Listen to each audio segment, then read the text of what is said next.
everyone. Welcome to English for You. I am Mike.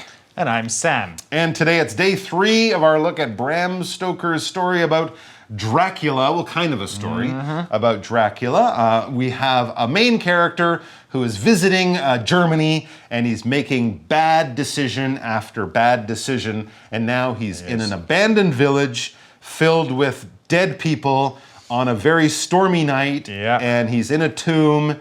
And he just met a beautiful but dead lady. Yeah, a very strange lady. Yeah, who didn't look alive, but definitely wasn't dead. No. She had white skin and red lips, and probably the red is not from, Maybelline. No, it's not lipstick. Something a bit more natural. It's probably blood, is what Sam is saying. Yeah, I am. Is that what I you're am saying? saying that. Yeah. Yeah. Is she a vampire, basically? So something bad's going to happen. Someone's going to get bit. Someone's going to turn into a vampire. We don't know who, but I can guess. Let's check out the article and see what happens. Reading. Dracula's Guest. Fear took over me, and I passed out. As I began to wake, I saw the 2 great fiery eyes of a huge wolf standing over me. Its hot breath on my face cut through the bitter cold. Then I heard a bullet fly over my head and looked up to see soldiers on horses. The wolf ran for the woods and another soldier took a shot at it. Some of the soldiers came to my aid while the others chased after the wolf. The soldiers were relieved that I hadn't been bitten and that the wolf had fled to its home. I was put on a horse and carried to Munich. When we arrived back at the hotel, Herr Delbruck rushed out to meet me. He had persuaded the soldiers to set out to look for me. I wasn't sure what had made him believe I was in trouble, so I decided to ask him. His answer almost made me faint. He had received a letter from someone claiming I was his guest, urging him to ensure my safety. The letter was signed Dracula.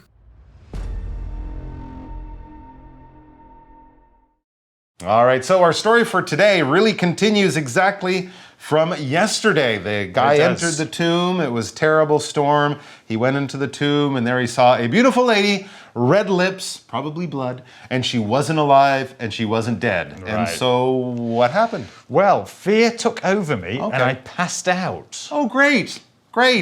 So he sees this lady, and then he just collapses on the floor, making it very easy for her to bite him on the neck. Indeed, if that is what she wants to do. Well, I think it's what she wants to do. I think it might But we'll get to that. We'll get to that. So, this first sentence of the day, we have our first couple of pocket phrases. Couple of, coming from yesterday. Okay. The first one is take over, and it's used when something or someone takes control of something. In the article, it's used to mean an emotion. A feeling has taken control of our main character. Fear is all he can feel. Okay, it's taken over, it's all he can feel. It's in control of him. Another example could be sadness took over Jenny after her dog died. Aww. So Jenny's dog died, and sadness is all Jenny could feel. Yeah, it was in control of her. Cried for days and days. Poor Jenny. What a sad situation. But sometimes those emotions are so strong, you can't do anything about it, and they will take over. The second little phrase or pocket phrase they had was pass out. Right. So fear took over, and then he passed out. To pass out is like to faint. F-A-I-N-T. It means you suddenly go unconscious. It's like suddenly your brain just switches off, you fall down like you're dead or like you're sleeping. But it's not because of that, it's probably because of lack of oxygen to your brain. Sometimes this can happen when people get shocks or scared or something. Often it happens because there's some kind of medical problem going on. So if you do pass out or faint, and it wasn't because of a vampire, or because your father came back to life or something like in a movie, it's probably worth visiting a doctor because there could be some problem with the blood and the oxygen going to your brain. But yeah, we say pass out, we say faint. People can do it if they exercise too hard or, Have you ever fainted, passed out? A couple of times. A couple of times. A couple of times, yeah. It's not a pleasant experience. No, it's not. I don't like it. And usually I think because I was just really, really tired. That can happen. You have no energy. That's right. Not haven't taking eaten care all day of yourself. or There you go. So, sleep. in this case, though, it's probably from fear. It is. That's why he passed out. So then what happened? Well, as I began to wake, I saw the two great fiery eyes of a huge wolf standing over me. What? So where's the woman gone? Well, yeah. Now we've got a wolf. There's a huge wolf, like a dog, wild dog, a wolf. Yeah. You know, ooh, a wolf, right? And this wolf has two great fiery eyes. Fiery eyes. That's, I don't know, scary. Well, it's scary. Yeah, what is fiery? Fiery can mean something that is on fire or very hot. Okay. Yeah. But here it means something that is very bright, usually with a warm colour. Oh, so the okay. wolf's eyes were very bright. Right, fiery. Kind of golden, orange, almost like flickering, like candles red, or something like that. Yeah, it looks All like right. fire in his eyes. But definitely not normal, not natural, and definitely scary. Imagine opening your eyes and seeing a wolf's face right near you, looking very angry with you. And also, here's another thing to make it even scarier. Its hot breath on my face cut through the bitter cold. So it's that close to him. He can feel the wolf breathing on him, or he can feel its breath. And breath is basically the air that goes in and out of your body as you breathe. So if you go like that, that is one breath. If you go outside on a very cold day, you'll be able to see your breath, right? Yes, because you can. the air temperature is cold, so your breath looks like steam or smoke. Yeah. Don't get confused here. Breath is the noun. That's the actual air, that puff of air, that lung full of air. Yeah. If we're talking about making a breath, then we use the verb breathe, which is spelt the same way, but with an E on the end. But notice the pronunciation is quite different. Breath is like death, E-A-T-H, but then you put the E on the end, it's Eve, breathe is how you say that, and that would be the verb. For example, Fiona doesn't like to kiss her husband in the morning because he usually has really bad breath. The smell of the air coming out of his mouth, that's because of his mouth, is not good. Brush your teeth, your breath, fix that problem. Your breath will be much better. And we also had another word there, bitter. Bitter. Ooh, okay. Let's find out what that means. Okay, and we also had this word bitter. Now, this is a word you might have come across when talking about food and flavor. Things like coffee have a very bitter flavor, or tea without sugar, something like that. But here we're not talking about the flavor or how something tastes, but we're using bitter in kind of the same way. It's not something enjoyable. It's not something many people like. But here we're describing the cold, the bitter cold. So you can be cold, but if the cold kind of gets into your bones, if it makes you just really uncomfortable, and no matter how many sweaters you put on or whatever, you're still uncomfortable, your hands are cold all the time, that kind of thing. People will say it's not just cold in here, there's a bitter cold in here, or a bitter wind, or something like that. It's cold in a very unpleasant, uncomfortable way, and it kind of affects you so you can't really ignore it. For example, a bitter wind blew in through the cracks in the old cabin's windows. So no matter how big the fire you would make, or how many blankets or sweaters you wear, it's still really cold in that cabin. So that bitter cold was not nice. It was really cutting through. Wow, okay. Yeah, it was. So cut through. Well, that's a phrase, and it means to pass easily through something such as air or water. For example, the baseball player's bat cut through the air as he swung it at the ball. In the article, the hot breath is cutting through the cold air. So it's like a hot knife cutting through some butter. Okay. Butter is soft, cutting through it, nice and smooth. Very easily. Yeah. There you go. So this guy is looking at a wolf. The wolf is breathing on them, fiery eyes. He's imagining, wow, I'm going to be lunch for a wolf soon. This will be an interesting way to end my holiday in Germany. But no, that's not what happened, because then it says Then I heard a bullet fly over my head and looked up to see soldiers on horses. Yay! He's being saved. Oh, hopefully. Hopefully these aren't vampire soldiers could all go on wrong. horses of the dead come to collect his soul. No. It's he's being saved, and the bullet was the sound of what was being shot from the gun by his rescuers. They're shooting that bullet, obviously, at the wolf or to scare the wolf away, because a bullet is that metal thing that flies out of the end of a gun or a rifle or, a small firearm like that. It's not an arrow. That's a bow and arrow. That's the long wooden thing that a bow shoots. The bullet is the small thing that little handguns or soldiers' rifles, that kind of thing, will shoot. For example, the police have reported that 2 bullets were found in the body of the murder victim. Oh my gosh, I don't know if that was a wolf or a vampire. It's not our story, but let's get back to the story. So, the bullets shoot and he looks up and there's men there with guns on horses. Yay! The wolf ran for the woods and another soldier took a shot at it. So basically they chased the wolf away, saving the man's life. Exactly. Wow. Then some of the soldiers came to my aid while the others chased after the wolf. There you go. Okay. So he's being rescued, right? If someone comes to your aid, they're saving you. That's right. They're the good guys. Yeah, so we've got aid. Aid to mean help or assistance. Yay.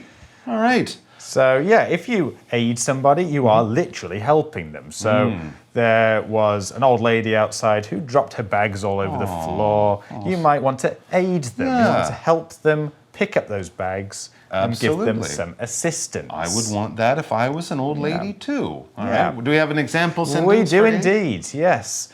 After his car caught fire on the highway, Hank had to call the police to come to his aid. Okay, police, firefighters, ambulances. If someone has a medical problem, you call them and they'll hopefully rush to your aid, rush to help you, rush to save your life, that kind of thing. Let's have a look at our language in focus for today.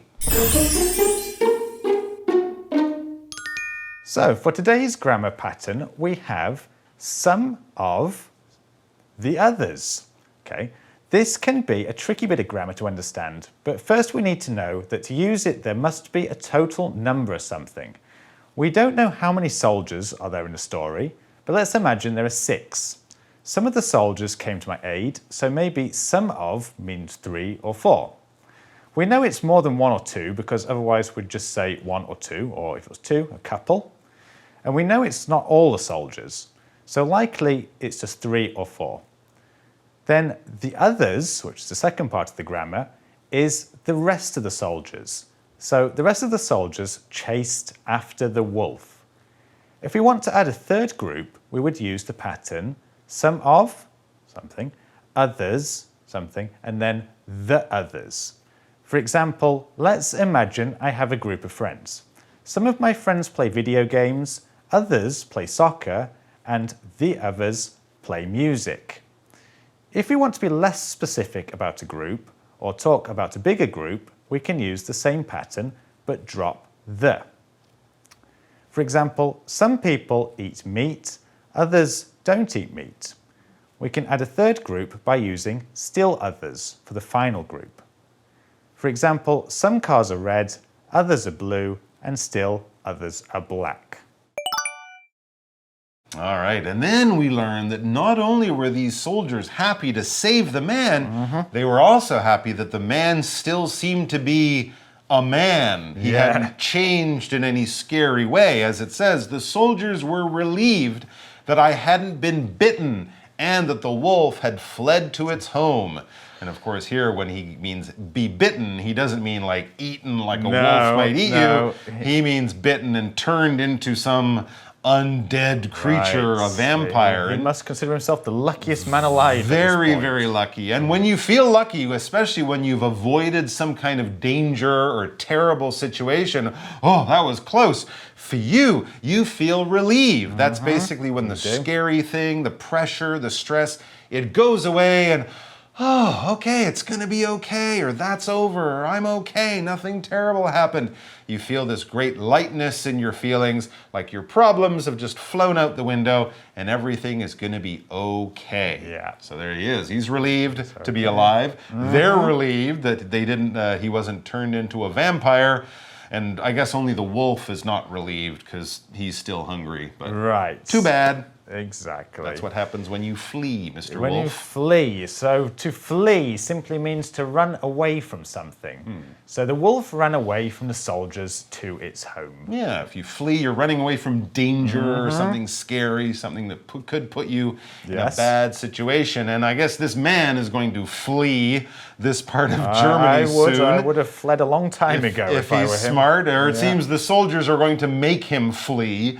I was put on a horse and carried to Munich. The soldiers are like, right, holiday's over, no more looking around the scary town, you get out of here.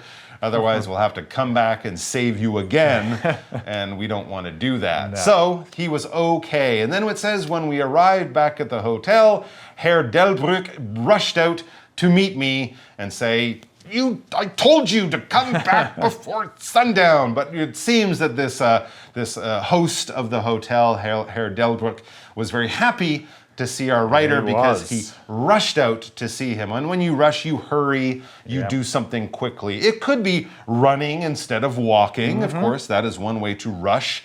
But it can also just mean doing things quickly. If you rush in the morning, you woke up late or something, you might skip breakfast or only brush your teeth for 30 seconds or something. You forget things when you rush, but you have to make up time. So you're doing things, running, walking, or just whatever you do, in a fast, quick way because you're running out of time.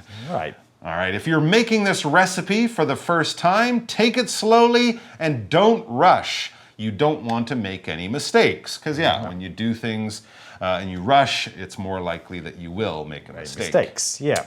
Right. So back to the article. He had persuaded the soldiers to set out to look for me. It was Herr Delbrück. So it was. He's the hero. He is kind of the hero, right? He's like, oh, stupid tourist, let him die. I don't care. No, he thought, oh, this will be really bad on my Google ratings. Yes. I got to save the guy. And I told him to be back. So and you can't pay for more nights at the hotel if you're not there, right? That's a good point. He wants him to finish and pay his bill. Anyway, so he told the soldiers to set out and save our tourist friend. Right. So here we have the phrase to set out, and it means to start a journey or to go to do something. For example, Jim left his house to set out on his trip across America. Okay. So setting out on his trip. Yeah, it's probably kind of a long trip, something that might take you some extra time. You don't normally do it. But basically you're beginning a trip or a journey or something. Back to the article. This is the writer speaking. I wasn't sure what had made him believe I was in trouble, so I decided to ask him. He's like, you told me to be back, but how did you know that I was really in big danger and I was about to be, made into a vampire by a wolf? How did you know? So he asked Herr Delbrück. That's right. And his answer almost made me faint. Wow, it must have been a scary, shocking, surprising. That's right. There is a lot of fainting going on in this story. It's a Victorian story. I think they fainted more than we do. It's a very dramatic way to react to shocking news. So what's the shocking news? We'll find out in a second. Will do. Let's talk about fainting. Yeah, let's do it.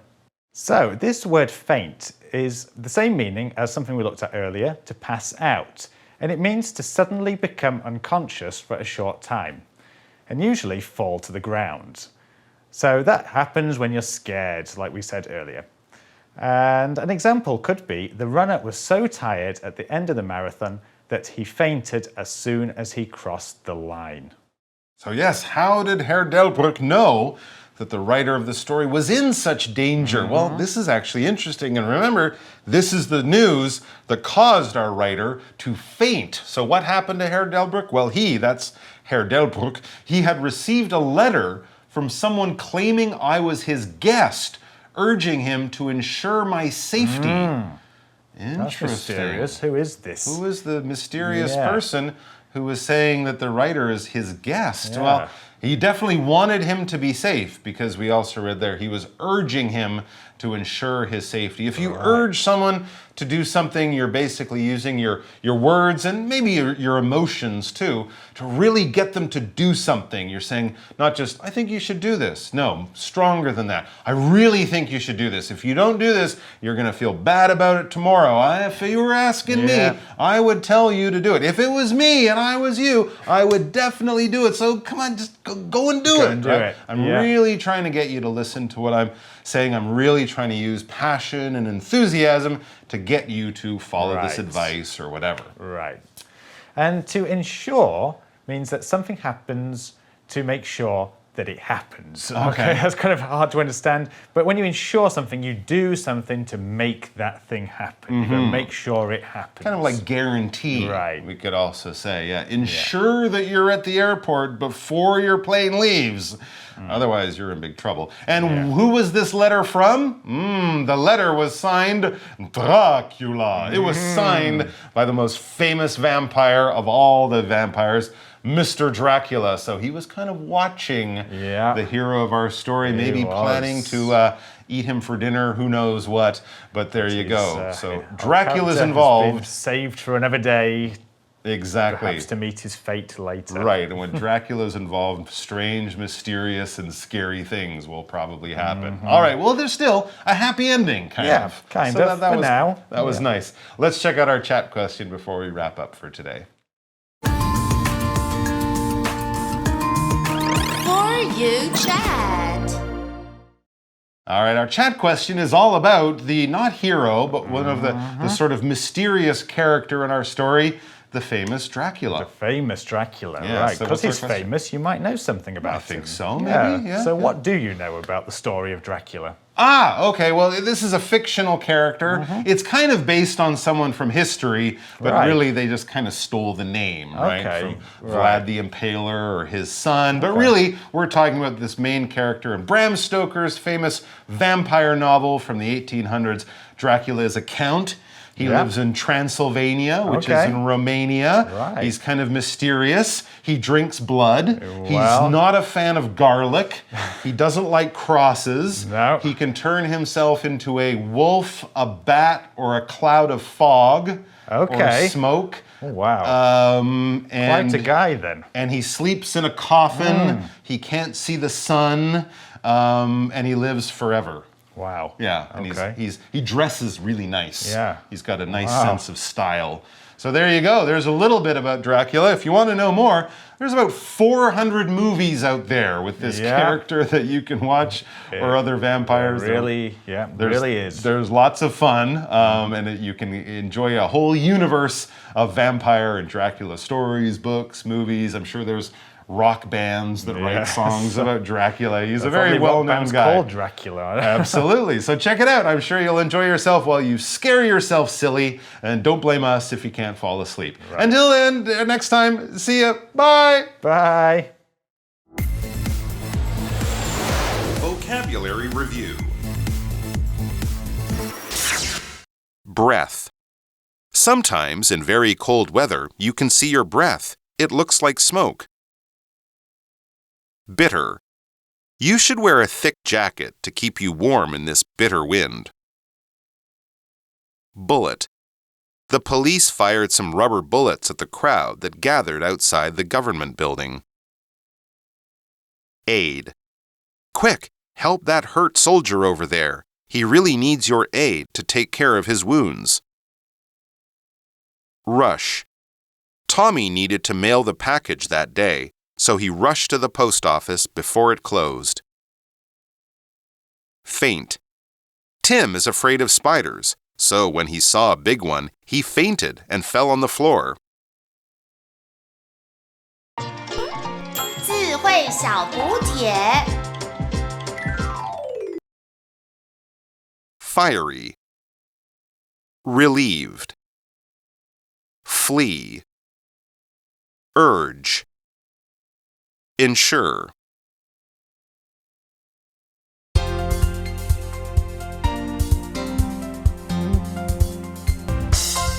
以上节目是由活用空中美语制作，活用空中美语杂志，请洽询全国各大书店。如欲索取试听教材，请来电02-2364-4000 02-2364-4000，或上网查询，网址是 www.english4u.net www.english4u.net